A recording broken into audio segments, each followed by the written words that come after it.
There's Terry. Give me an attorney's right before I open the meeting. I'll try to get in trouble unless I get myself in trouble.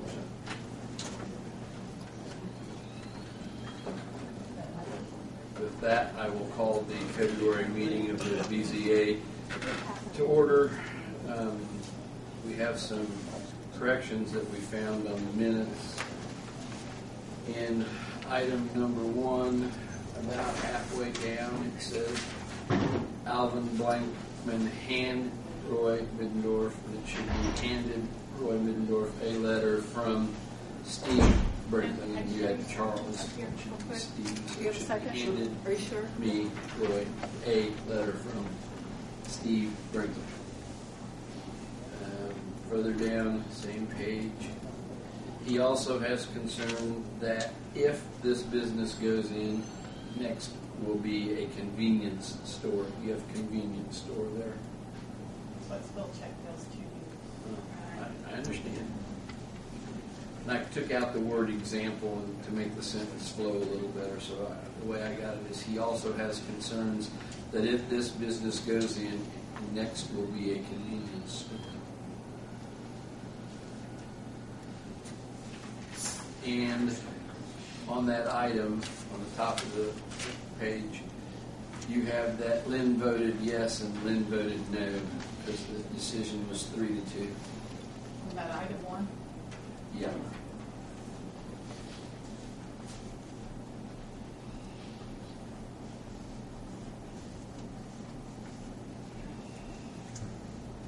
Unless Lynn's found something else while she's been reading and I've been talking. What?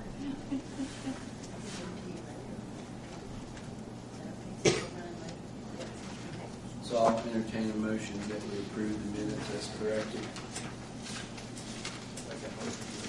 Motion's been made. Do I have a second?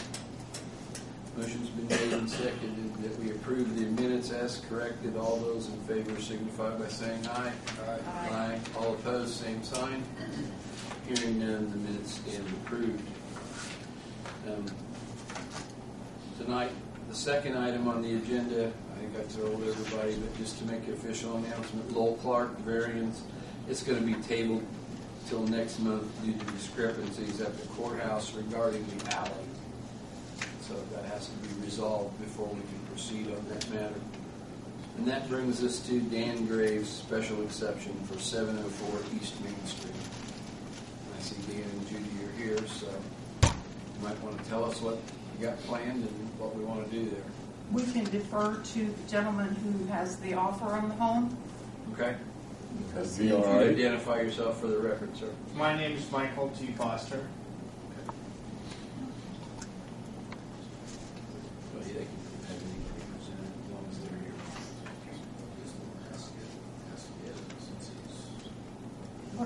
what do we need to do? Nothing. It's just a procedural issue.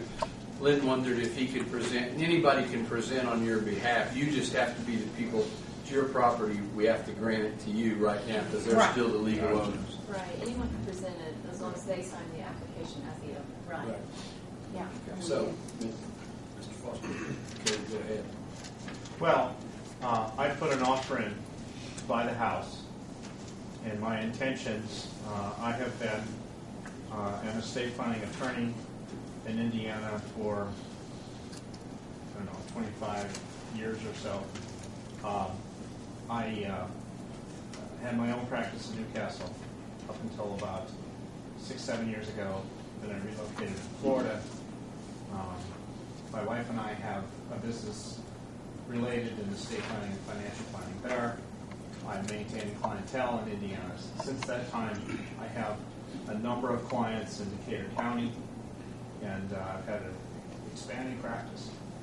And we made the decision that we needed a permanent location. Probably in Greensburg would be the ideal location.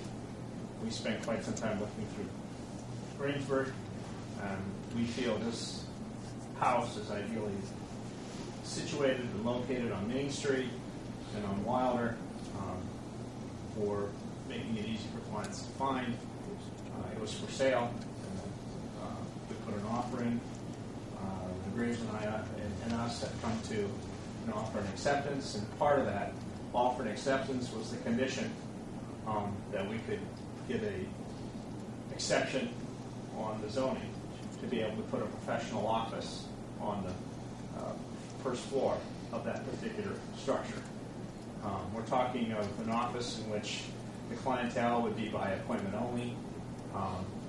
My wife's a financial planner. I'm an estate planning attorney. I'm pretty exclusive in estate planning. I do a lot of farm and ranch estate planning. So we're looking pretty much to be exclusive in that area. There's street parking both in the front and on the side. We don't expect large crowds of customers. Like I say, it would be by appointment only. And we will we're maintaining a residency in Florida. We're expecting to be here predominantly spring through fall, and then intermittently through the winter as we need to be for our business. And so part of the condition of the offer of acceptance was that we would get an exception on the zoning to be able to properly put in a professional office. Are you planning on that being your residence also when you're living here or Yes. somewhere else? We were looking for a place where we could have an office and also have room for living, being able to have everything kind of in one place. As a matter of fact, there's enough room there. My wife has, her parents are getting old and have health issues, and there's actually enough room there where we could put them up for a few weeks at a time if they came up to visit. So it was an ideal situation for us. So the look of that property would stay the same. It would still look residential, except there would be, I'm sure you're going to want a sign or something. Yes, it would. It would still look residential. Any other questions from board members?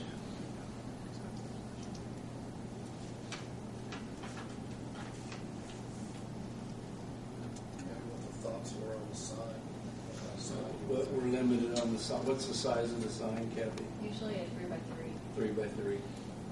Fixed or out in the yard or Yeah, it could be a ground sign or No like bigger than 3 by 3. a realtor sign. Yeah, like a real estate office or real estate, for sale type sign. There's a property casualty insurance agency, Dorflingers.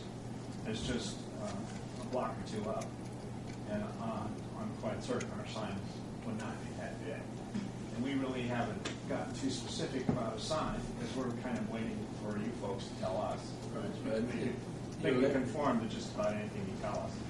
I would say right now, Dorflingers is grandfathered. Right. So but this would be 3 by 3 is what you're limited to. And that would be fantastic.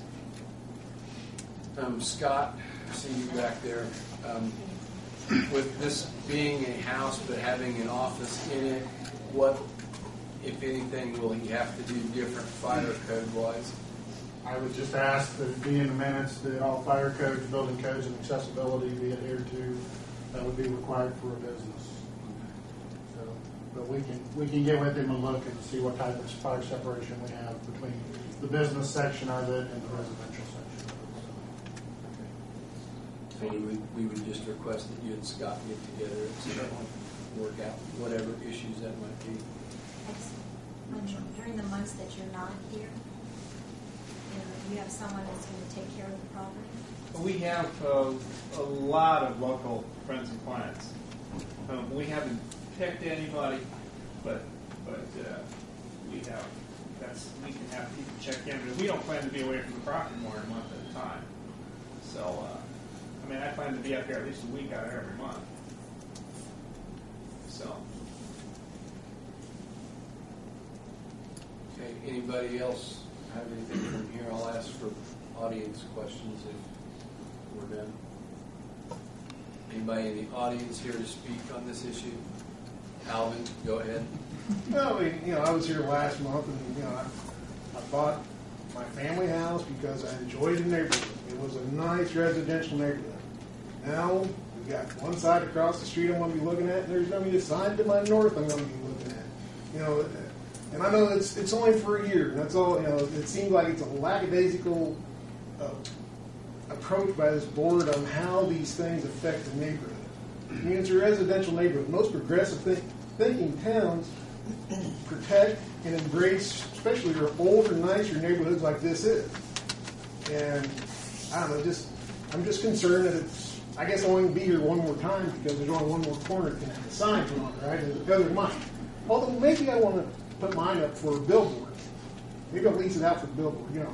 I'm being sarcastic here, but this really is bothering me, okay? And last month it just seemed like there was an impassioned plea by a gentleman about his daughters that fell on deaf ears. No, it didn't. Well, the perception is, yeah. Well, then the perception is wrong because it was concerned, and the vote was 3-2. It was close. Yeah, I but mean,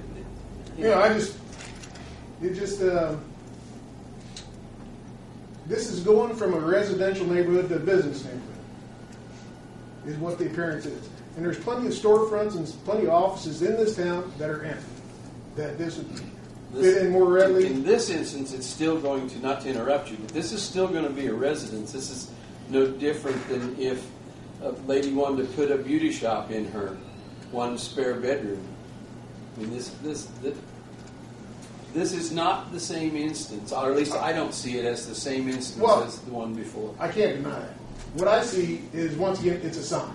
It's a sign. It's going to make it more of a business area, more of a business feel, and less of a residential feel. Okay. Anybody else from the audience here to speak on this issue? Any other questions from the board? Just that your sign can be up to 3x3. It doesn't have to be 3x3. 2x3. Right. Yes, and I have some associates who are professional sign makers, and we want this to be a very professional sign.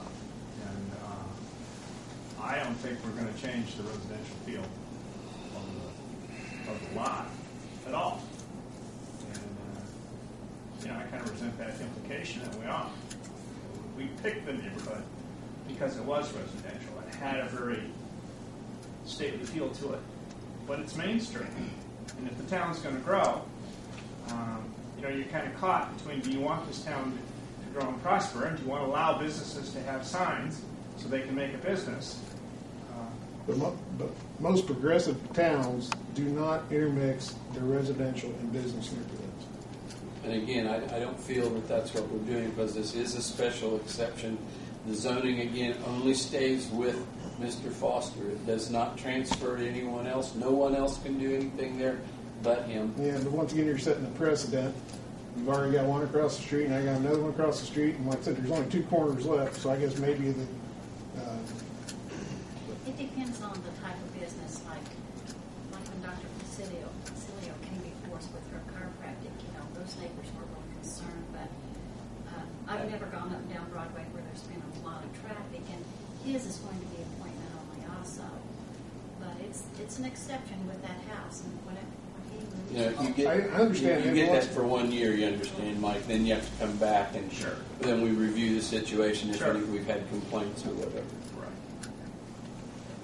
Hearing nothing else, I would ask for a motion that we approve the special exception for Dan Gray's at 704 East Main Street.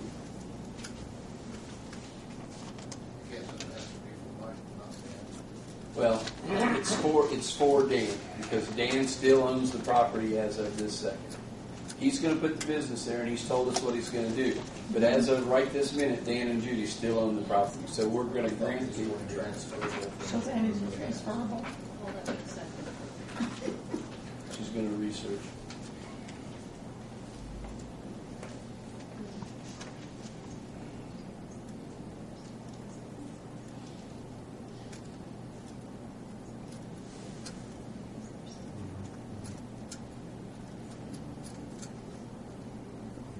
Okay.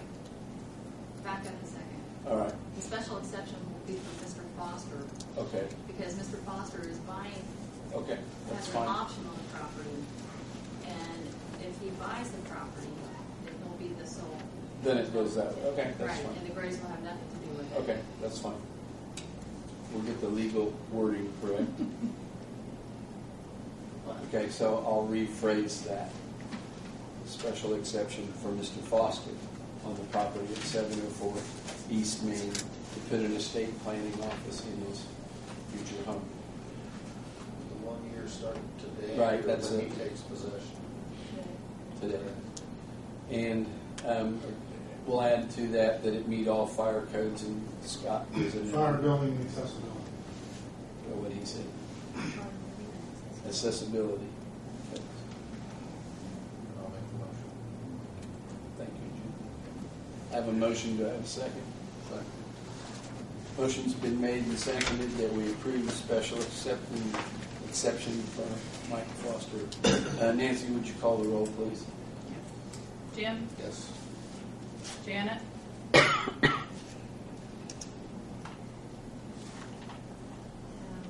No.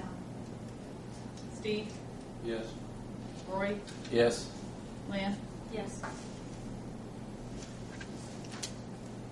It's carried 4-1. Thank you. Give it back to you. But your Scott, exception you starts today. I didn't know if you Yeah, heard that. you Yeah, I hear heard from that. today. I'll send you a notice when it comes time to renew. Okay. So you'll get, we try not to surprise you, so. Is there anything else to come before the board? If not, I'll entertain a motion that we adjourn. We're done.